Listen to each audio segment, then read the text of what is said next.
돌파, 무라카미 하루키 신드롬이라고 불리고 있는 최근 한 서적 코너에 나오는 이야기입니다. 언론은 요란하고 비평은 고요합니다. 하루키 열풍은 이제 문학을 넘어 사회 비평의 영역으로 진입한 상태라고 사람들은 보고 있습니다. 침묵하자니 직무유기 같고 한마디 보태자니 하루키 열풍을 더욱 부채질하는 걸로 비춰질 지경입니다. 어느 작가는 젊은 애들이 하루키 하길래 한번 읽어봤는데 소설은 그렇게 쓰는 것이 아니라며 화를 냈다. 몇 장 읽다가 같은 얘기를 되풀이하는 통에 덮어버렸다는 평론가도 있습니다. 그 중에는 우리도 하루키 같은 작가를 갖고 싶다며 소설의 엄숙함을 벗어던지라고 주문하는 이도 있습니다. 고급 관료라면 반드시 베를린 필하모닉의 내한 공연쯤은 봐주고 점잖은 분위기에서 클래식과 포도주를 좀 아는 체 하는 것처럼 하루키 소설도 역시 그러한 지적 액세서리로 이해하는 사람이 부지기수가 되어가고 있습니다. 하지만 비평의 영역에선 여전히 하루키 문학을 흥행에 성공한 할리우드의 블록버스터 정도로 가볍게 치부하기도 합니다. 작가들 또한 하루키가 세계적인 소설가라 해도 열풍은 기형적이라는 데 동의합니다. 출판 컨설턴트도 당혹스럽기는 매한가지입니다. 우리 출판 시장은 산업위기, 시장 몰락, 책을 읽지 않는 사회 분위기, 정책 부재 등으로 우울한 판국인데 선인세 16억 원을 내지른 대형 출판사의 일이 결국 본질로 내비쳐지고 있습니다. 또 하나의 유명 작가가 있습니다. 읽은 사람보다 오히려 제목으로 더 많이 알려진 참을 수 없는 존재의 가벼움이라는 영화, 우리나라에는 프라하의 봄으로 오래전 개봉되었던 바로 그 제목의 원제가 참을 수 없는 존재의 가벼움입니다. 니체의 영혼회귀 사상에 대한 성찰로 시작되는 작품인데, 영혼회귀란 알다시피 한번 경험했던 모든 것은 언젠가 다시 반복된다는 것입니다. 니체는 영혼회귀 사상을 가장 무거운 짐이라고 단정지었습니다. 그러나 밀렌 쿤데라는 영혼회귀라는 사상은 세상사를 우리가 알고 있는 그대로 보지 않게 해주는 시점을 일컫는 것이라고 해두자, 이렇게 제안합니다. 있는 그대로의 세상사, 곧 단 한 번뿐인 삶, 오직 순간성만을 갖는 세상사로 보는 겁니다. 우리의 삶이 일정한 기간을 두고 영원히 반복된다면 그것은 분명 존재에 견딜 수 없는 무거움일 겁니다. 그러나 삶이 2번 이상 되풀이되지 않는다고 생각할 때 삶은 너무 가벼워지고 그 가벼움에 견딜 수 없는 것이 되어버린다. 왜냐하면 고쳐짐이 없이 한 번만 생겼다 사라지는 것이므로 결국 삶은 가볍고 단 한 번의 일시적 사건은 그다지 중요하지 않기 때문이다 라고 말합니다. 밀란 쿤데라의 참을 수 없는 존재의 가벼움, 그리고 무라카미 하루키의 여러 작품들은 문학사적 가치가 있는 작품들입니다. 우리나라가 한창 참여문학 혹은 민중문학이라는 테두리에서 벗어나지 못해서 뭔가 지식인은 그리고 혹은 작가는 반드시 참여문학 속에 속해 있어야만 한다라는 정서가 만연하여서 모든 문학작품들이 혹은 예술작품들이 그런 테두리 속에 안주해 버렸을 때 바로 이 밀란 쿤데라 그리고 무라카미 하루키의 작품이 나타나면서 문학이란 혹은 인생이란 그런 사회 참여적 정신과 이데올로기가 전부가 아니라는 것을, 그래서 문학판도와 예술판도를 바꿔버리는 그러한 역할을 했던 것이 바로 쿤데라와 하루키의 영향이다 할 수 있을 것입니다. 참을 수 없는 존재의 가벼움은 소설이자 철학입니다. 독일어 속담에 한 번 일어난 일은 전혀 없었던 것과 마찬가지라는 말이 있습니다. 니체의 영혼회귀의 삶이 너무도 무거운 삶이라면 단 한 번의 삶은 깃털만큼이나 가벼운 삶이라는 말과 같습니다. 이 참을 수 없는 존재의 가벼움은 존재의 무게와 삶에 대한 거듭되는 질문, 성찰에 관한 글을 구사하면서 읽으면서 존재에 대한 생각을 끊임없이 하게 하는 매력적인 책이다. 이렇게 어느 평론가는 이야기했습니다. 그래서 오늘 설교의 제목이 참을 수 없는 존재의 가벼움입니다. 어느 인생인들 자신의 존재의 가치를 그리 가벼이 여길 수 있겠습니까? 그러나 객관적인 3자의 입장에서 우리 주변 혹은 역사의 인물 혹은 가상적이지만 작품 속의 인물들을 바라다 볼 때 참으로 그 존재의 가벼움이 더할 수 없을 만큼 가벼운 사람들이 많이 있게 됩니다. 한 사람을 놓고 보더라도 어떤 때는 참 저 사람의 가치가, 그 존재감이 굉장히 크고 무거운 사람이 있지만 그 사람이 또 어느 순간에는 작고 보잘것없는 존재의 가벼움을 보여주는 경우가 얼마나 많이 있습니까? 오늘 읽은 말씀이 바로 그렇습니다. 먼저 읽었던 사도행전의 말씀, 바로 그 마태복음의 말씀은 참으로 참을 수 없는 존재의 가벼움을 보여주는 베드로의 모습이고, 그 뒤에 있는 마태복음의 말씀은 바로 존재의 그 중후함을 보여주는 그러한 일을 보여줍니다. 한 사람의 일이지만 존재의 가벼움과 존재의 그 무거움을 동시에 보여주는 대목이어서 그 두 구절을 오늘의 본문 말씀으로 삼았습니다. 먼저 첫 번째 대목을 보십시오. 지금 앞에는 재판이 열리고 있습니다. 3년 동안 동고동락하며 아주 좋은 동역자로 또 스승으로 모셨던 예수님이 재판을 받고 있습니다. 불을 보듯 뻔하게 이제 예수님은 죽임을 당하는, 사형 선고를 받는 그러한 순간이 올 겁니다. 그러니 베드로는 얼마나 눈물이 났겠습니까? 그리고 자기 그 참을 수 없는 존재의 가벼움에 얼마나 치를 떨었겠습니까? 왕년에 예수님이 예수님과 같이 다닐 때는, 내가 예수님의 수제자야. 내가 예수님이 왕권을 잡고 왕국을 세우시면 내가 영의정이 될 거야. 그렇게 큰 소리 쳤던 존재가 바로 베드로였습니다. 여러분 아시다시피 베드로는 어부 출신의 체격도 좋고 아주 묵직한 성격, 고집스러움과 아주 집념이 강했던 그런 인물이었습니다. 그런데 그가 계집종 앞에서 그저 나는 예수라는 사람 몰라, 나는 예수 믿지 않아, 아주 그렇게 가볍게 자신의 존재와 예수님에 대한 정체성을 부인해버리고 몰래 도망쳐 나와버렸습니다. 얼마나 그지 같은 일입니까? 그러니 목숨 부지하려고 예수로부터 멀리 도망쳐버린 것, 그게 자신의 모습인 것을 알게 됩니다. 여러분, 베드로의 이런 태도를 여러분은 어떻게 생각하십니까? 그럴 수 없어? 비겁해? 나라면 그렇지 않을 거야? 그렇게 장담하실 수 있겠습니까? 그러기 쉽지 않습니다. 왜냐하면 사람에게는 본능이라는 게 있기 때문입니다. 죽음과 위협을 눈앞에 두고 그것을 막거나 떠나려고 하려는 것은 모든 사람에게 있는 이기주의적 본성입니다. 평상시에는 이런 습성이 별로 부정적으로 생각하지 않을 수 있고 그럴 수 있어 이러다가도 나는 내가 그 일을 당했을 때 나도 역시 베드로처럼 배신할 수 있고 두려움에 차서 참을 수 없는 자신의 존재의 가벼움을 느낄 수 있습니다. 여러분이 아시는 것처럼 베드로는 별 볼 일 없는 갈릴리의 어부 출신입니다. 예나 지금이나 어부라는 직업은 그리 환영받는 직업도 아니고 쉬운 직업도 아닙니다. CNN 경제 전문지에서 미국에서 가장 위험한 직업을 조사했더니 1위가 어부로 나타났습니다. 2위와 3위가 각각 벌목공 그리고 파일럿이 그렇게 자리를 차지했습니다.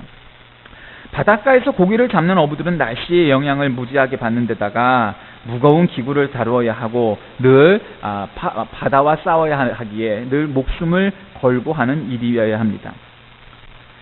과거에 우리나라에서 가장 위험한 직업 중에 하나는 광부였습니다. 탄광에서 일하는 광부들을 막장 인생이라고 부를 정도로 늘 죽음의 위협 속에서 일해야 했던 사람들입니다. 베드로는 고향인 베세다에서 동생 안드레와 가버나움으로 옮겨와 고기잡이를 하고 있었습니다. 아버지 요나는 사망하고 안드레와 공동으로 소유한 집에서 아내와 장모와 함께 살았습니다. 배운 것이라고는 회당에서 공부한 정도밖에 되지 않았습니다. 육체적으로는 참으로 건강했으나 정신적으로는 좀 복잡한 사람이기도 했습니다. 성격을 이야기할 때 양가 감정이라는 전문어가 있습니다.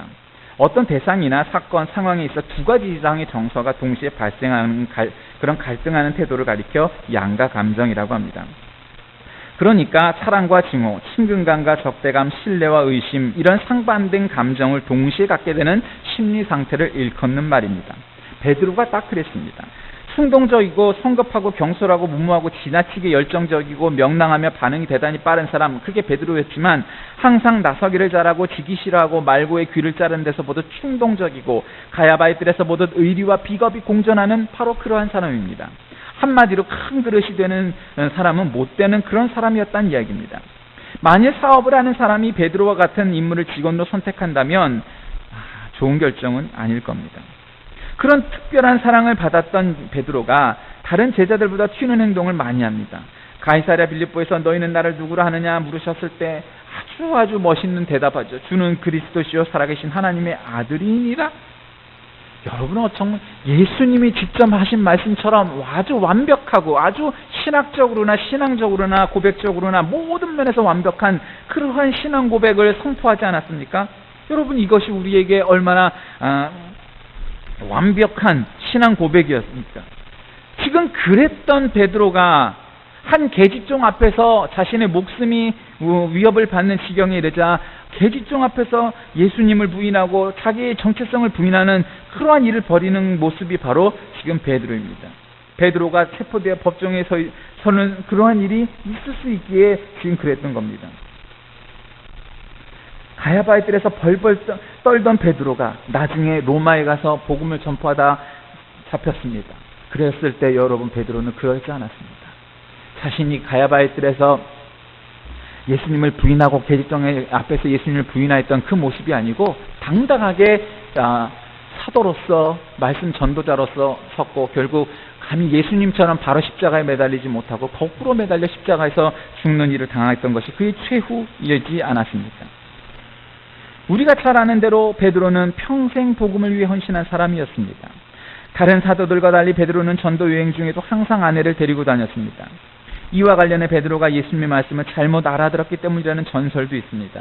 예수님께서 자기를 부인하고 나를 따라라 말씀하셨는데 베드로는 자기를 를자를 빼먹고 자기 부인하고 나를 따르라 이렇게 들었다는 겁니다. 그래서 그는 자기 부인하고 나를 따라라 알아들어 자신 부인과 함께 순교여행을 다녔다는 겁니다. 무엇이 베드로로 하여금 평생토록 주님을 위해 헌신하는 삶을 살게 만들었을까요? 베드로의 마지막에 대해 성경은 정확한 정보를 주지 않습니다. 그러나 전설만이 내려오는데 이 전설은 이와 같은 내용입니다. 베드로가 로마에서 복음을 전하는데 박해가 너무 심했습니다.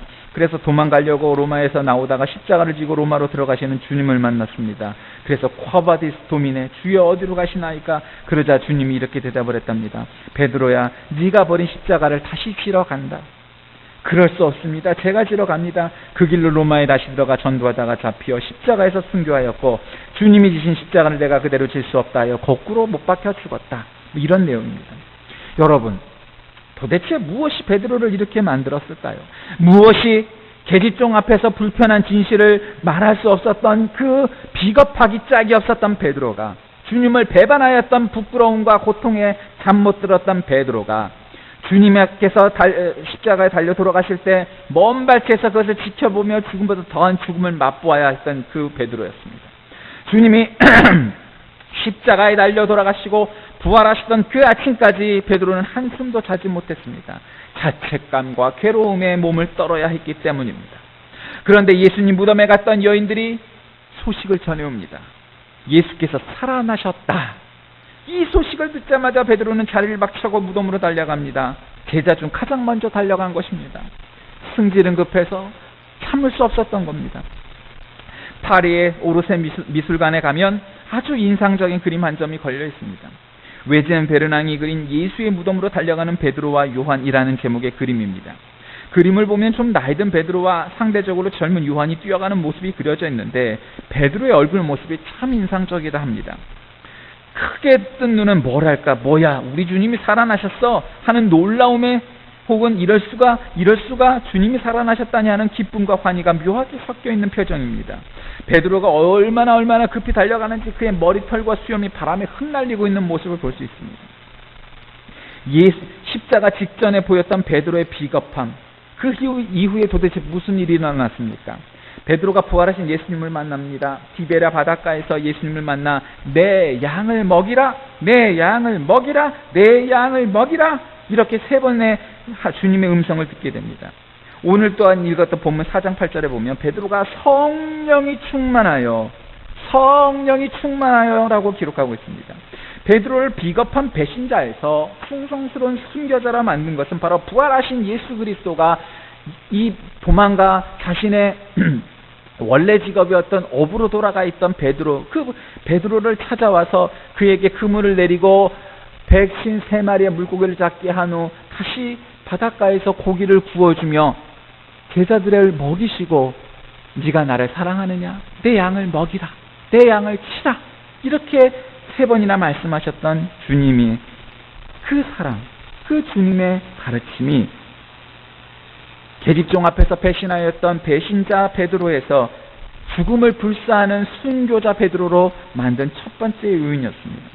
두 번째 요인은 바로 부활하신 그리스도께서 보내주신 성령님입니다. 마가이다 락방에서 설교를 하자 불같이 성령이 마시고 많은 사람들이 예수를 믿게 되었습니다. 베드로가 한번 설교를 하면 3,000명의 사람들이 회개하여 돌이키는 사건이 일어나기 시작했습니다. 여러분, 과연 그가 계집종 앞에서 부끄럽게도 배신하였던 바로 그 베드로입니까? 그렇습니다. 이 둘은 다 똑같은 사람입니다. 여러분, 여기서 우리는 무엇을 알 수 있습니까? 여러분, 지금 나의 모습이, 지난 나의 발자취가 부끄럽기 짝이 없는 빌라도의 법정 앞에 선 베드로의 모습일지라도 어느 순간 예수님이 나를 찾아와 내 양을 먹이라 말씀하시고 나에게 물고기를 먹이시고 또 성령 충만한 우리의 그 신앙으로 인하여 성령님께서 나를 감동 감화하셔서 내가 뜨거워지고 내가 성령 충만한 사람이 된다면 바로 한 번 설교에 3,000명이 회개하고 돌아오는 역사가 그보다 더한 일들이 벌어질 수 있는 똑같은 사람 베드로의 변화처럼 우리도 그리 할 수 있고 그리 될 수 있고 그리 되어야만 한다는 당위성이 오늘 본문 말씀에 나오는 이 두 모습의 베드로의 모습처럼 우리도 그리 변하게 될 겁니다. 베드로처럼 그렇게 위대한 일 하면 좋지만 아닌들 어떻겠습니까? 그러나 모든 사람이 집과 직장을 버리고 전도사로 나서고 목사가 되고 선교사가 되어야 할 필요는 없습니다. 그러나 우리의 삶의 현장 속에서 이 나라, 이 사회가 그리고 온 인류가 필요로 하는 가장 최대의 어려움, 문제가 무엇인지를 늘 살펴보면서 내가 전공이 아닐지라도 내가 별 관심이 없었을지라도 내 주위에서 이 나라에서 이 사회에서 그리고 온 세계가 직면한 가장 큰 문제들이 무엇인가 살펴본다면 주님의 마음을 품고 살펴본다면 변화하여 하나님의 사도 예수 그리스도의 사도로 열심으로 복음을 전하였던 베드로처럼 이전의 직업, 전공 다 내어다 버리고 오직 주님만을 바라보며 주님이 원하시는 일, 지금 주님이 눈에 불을 켜고 이 땅을 또 사람들을 바라보시면서 갖는 가장 큰 마음, 그 사랑이 무엇인지를 살펴본다면 우리도 베드로와 같은 믿음의 사도, 충성스러운 사도, 믿음의 순교자가 될 수 있을 것입니다. 우리가 이 세상을 살면서 정말로 중요한 것은 제대로 예수를 믿느냐 아니냐 하는 것이 아니겠습니까? 예수 믿어 무엇이 달라졌는지, 보이지 않는 하나님은 차치하고라도 사람 앞에 무엇을 실천하고 살아가고 있는지, 어쩌면 우리도 빌라도 법정에 서 있었던 참을 수 없는 존재의 가벼움을 느꼈던 베드로처럼 지금 내 모습이 그리할 수 있습니다. 그러나 그럼에도 불구하고 우리의 모습이 참을 수 없는 존재의 가벼움에 치를 떨을 수 있겠지만 그러나 그와 같은 그보다 더한 배신과 부끄러움에 가득 차있던 베드로도 주님의 십자가를 지고 나아가 순교하였던 그 순교자, 복음 전도자, 사도로서의 모습을 보여줬던 베드로처럼 우리도 그렇게 변화한 베드로, 복음 전도자 베드로의 모습으로 변하여 참을 수 없는 존재의 가벼움에서 벗어나 느낄 수 있는, 누구나 인정하는 존재의 중후함을 갖는 그러한 영적인 신자가 될 수 있지 않겠습니까? 우리가 이 베드로를 보며 깨닫고 배우고 또 실천해야 할 것은 바로 그것입니다. 예수 그리스도의 사랑, 예수와 만나십시오. 그리고 성령 충만한 사람이 되십시오. 그리하면 우리도 베드로처럼 변화하고 베드로처럼 사역하고 베드로와 같은 충성스러운 일꾼으로 일생을 살아가게 될 것입니다. 참을 수 없는 존재의 가벼움, 그것은 주님 앞에 아무런 문제가 되지 않는다는 것을 깨닫고 우리도 베드로처럼 변화하는 성령 충만한 하나님의 사람들 다 되시길 예수 그리스도의 이름으로 간절히 축원합니다. 기도하겠습니다. 살아계신 하나님, 참을 수 없는 존재의 가벼움 속에서 치를 떨어야 했던 베드로였지만 그러나 그가 변하여 하나님의 일꾼이 되었습니다. 우리도 그처럼 변하게 하시고 나의 존재가 참으로 주님께서 중요하게 여기시고 사람들에게 존중받는 그러한 영혼이 되게 인도하여 주옵소서. 예수님의 이름으로 간절히 기도드리옵나이다. 아멘.